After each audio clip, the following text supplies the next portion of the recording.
suis dans la joie de vous apporter un enseignement sur la délivrance. Et donc, dans une première partie, je vais vous expliquer pourquoi la délivrance, que c'était que la délivrance, que quand on arrivait au Seigneur, on avait peut-être eu une vie avant, certainement, où on ne connaissait pas la parole de Dieu, on n'était pas dans la lumière. Et donc, on a pu donner des droits sur nos vies au diable, à l'ennemi de nos âmes. Donc, je voudrais vous apporter une suite. Est-ce que pour qui s'adresse la délivrance? Est-ce que c'est pour les chrétiens ou c'est pour les gens qui ne croient pas dans le Seigneur? Je voudrais vous lire Éphésiens chapitre 5 et au verset 8. Voilà ce que l'apôtre Paul dit. Autrefois, vous étiez ténèbres, c'est-à-dire autrefois, quand nous ne connaissions pas le Seigneur, on était effectivement dans les ténèbres, on ne connaissait pas la vérité, on ne connaissait pas Christ et Christ est la vérité. Et maintenant, vous êtes lumière dans le Seigneur. Marchez comme des enfants de lumière. Ce verset nous dit que si nous marchons dans le Seigneur, si nous marchons dans les voies du Seigneur, nous allons être effectivement dans la lumière, nous allons amener la vérité et la lumière dans nos vies personnelles. Et l'apôtre Paul nous exhorte vraiment à marcher comme des enfants de lumière. C'est-à-dire que nous devons quotidiennement marcher dans la lumière de Christ.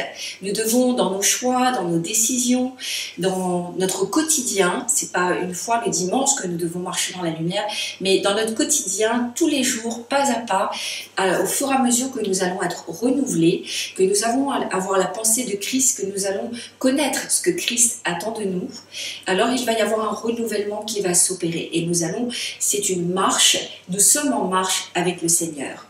Et effectivement, avant nous étions ténèbres, nous étions dans les ténèbres, non pas que nous étions mauvais.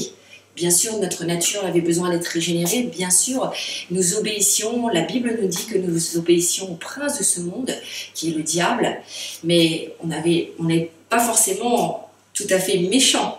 C'est pas ce que la parole nous dit. Mais en tout cas, nous étions pécheurs, nous ne connaissions pas Christ, nous ne connaissions pas la vérité, et c'est la vérité qui nous a franchis. Donc quand l'apôtre Paul dit ça, il dit que voilà, dans notre ancienne vie, avant de venir au Seigneur, avant de donner vraiment notre vie à Christ, nous sommes forcément exposés à l'ennemi. Il y a des zones, des endroits de nos vies, des domaines de nos vies où nous sommes clairement exposés. Et qu'est-ce que Dieu a fait? Dieu nous a laissés libres, parce que Dieu nous a créés avec le libre arbitre. Et c'est quelque chose de très important, et j'y reviendrai sur ce libre arbitre qui nous montre et nous démontre chaque jour l'amour que Dieu a pour nous. Et quand nous nous rendons compte que nous avons obéi au prince de ce monde, que nous avons été sous les lois du diable et non la loi de Dieu, peut-être par manque de connaissances, alors nous allons faire demi-tour, nous allons amener la seigneurie de Jésus dans des domaines de nos vies différents. Souvent nous entendons dire ce verset de 2 Corinthiens 5, 17 pour dire que nous n'avons pas besoin de délivrance quand nous sommes chrétiens. Et je voudrais qu'on le lise ensemble. C'est si quelqu'un est en Christ, il est une nouvelle créature. Les choses anciennes sont passées. Voici, toutes choses sont devenues nouvelles. Alors quelquefois on dit oui, si tu es en Christ, si tu as donné ta vie au Seigneur, alors les choses, elles sont passées. Ton passé, il est passé, il n'y revient pas.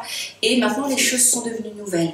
Sauf que nous constatons que les chrétiens, bien sûr, ont fait un demi-tour, ont accepté le Seigneur, mais c'est petit à petit qu'il va falloir réformer sa vie aussi.